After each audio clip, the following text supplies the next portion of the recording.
Voter anger boiling for months could spill over at the polls tomorrow. Elections being held in several states, and the White House is taking full precautions. But the president and his party aren't the only people worried. One little congressional district in upstate New York has become ground zero in the battle for the heart and soul of the Republican Party. Big-name conservatives from Sarah Palin to Glenn Beck have thrown their weight behind a third-party candidate.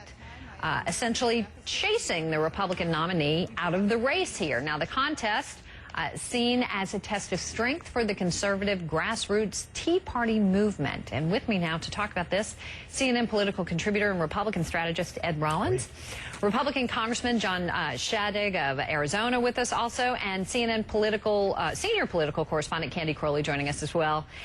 Candy, let me start with you on this. Explain to people why this one New York congressional district is sort of the center of the political universe right now. Because it's part of the larger story of the Republican Party right now.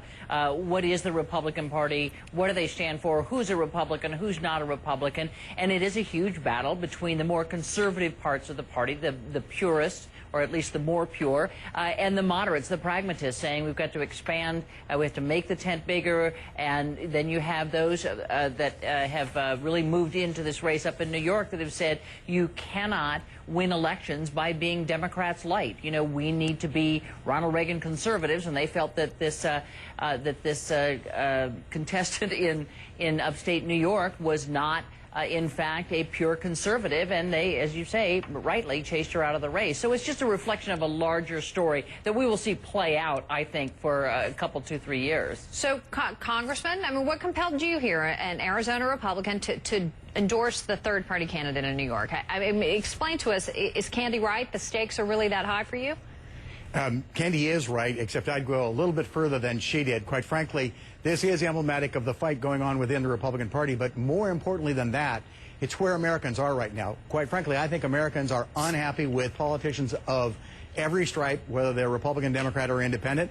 I think what you're seeing in this race is the manifestation of that frustration.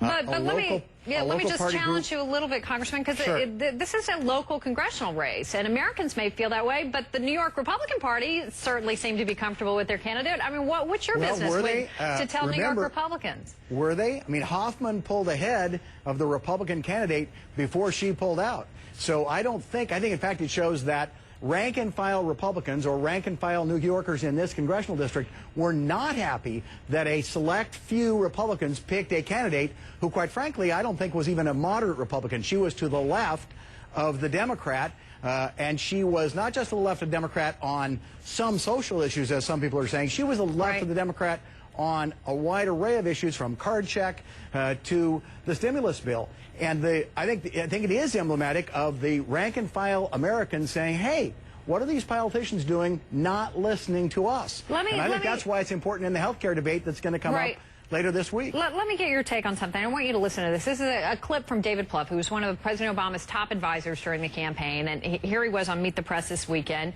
And he's talking about Sarah Palin, who was the first big name to break party lines in the New York race. Listen to what he said. Sarah Palin, you know, by the way, she's kind of playing the role as Pied Piper in the Republican Party, which is something I'm quite comfortable with. So Sarah Palin, the other Republican candidates who are likely to run, the Limbaughs and Becks of the world, are basically hanging a moderates need not apply sign outside the Republican National Committee headquarters. So what do you think of that, Congressman? Are moderates still welcome in the Republican Party these days? Absolutely. I think what you just heard was the precise spin that a Democrat or a Democrat spokesman from the White House would want to put on this issue. But moderates are still very much welcome in the party. We just nominated, or in the process, I think, of nominating a moderate from the Republican House Conference for the Senate in Delaware. Moderates are more than welcome. This isn't an internecine party fight.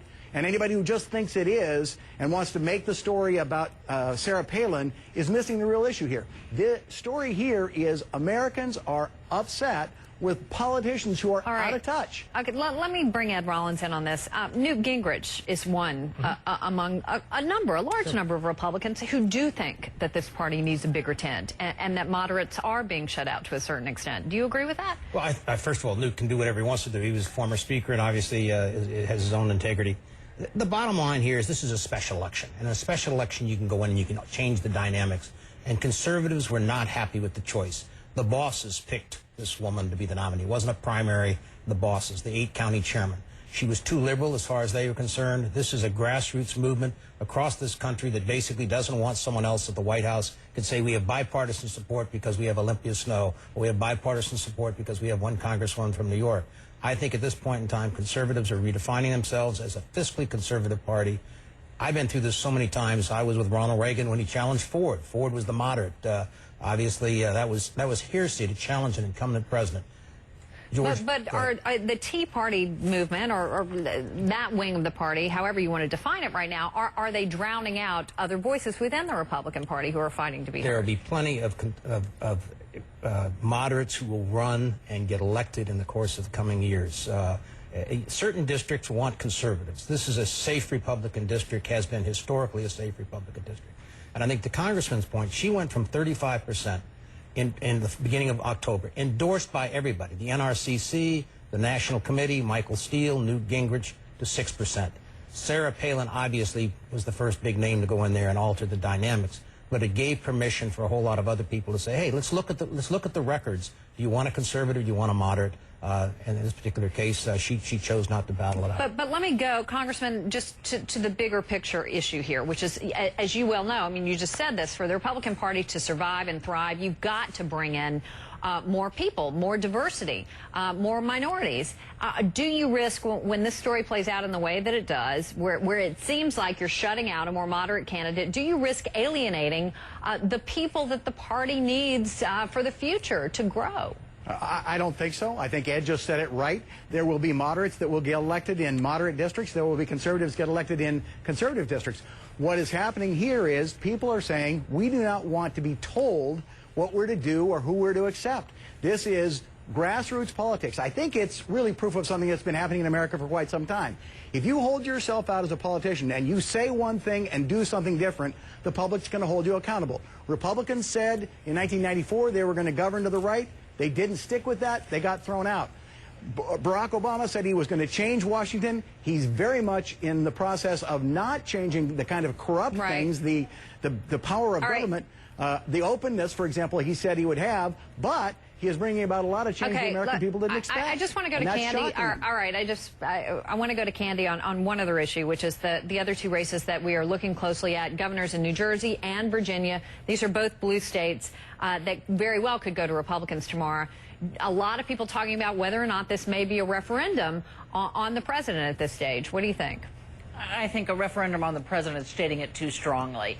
It doesn't mean nothing, but it doesn't mean something that big. I mean, I think that what we will find out from these 2 races in New Jersey and in Virginia is a little bit about the Obama machine, that which they put together last year. Remember, the talk wasn't about a candidate. It was about a movement. Well, if it's a movement and that machine is still working and the president won both Virginia and New Jersey quite handily, surely that would come to the fore. So the question is, do those coattails have any durability? He's certainly had them last year. Does he have them this year? I think that's an interpretation you can take away. But if you try to make this about 2010, I think you are way off base there, because it's a year from now. You could have health care, you could have a great economy, you could have all kinds of things. So I think in the moment it tells us about Barack Obama's staying power as far as other candidates are concerned. All right, Candy Crowley for us tonight. Ed, good to see you. Congressman, appreciate your time as well. Thanks to everybody. You will want to be right here tomorrow, Candy, as well as other members of CNN's best political team.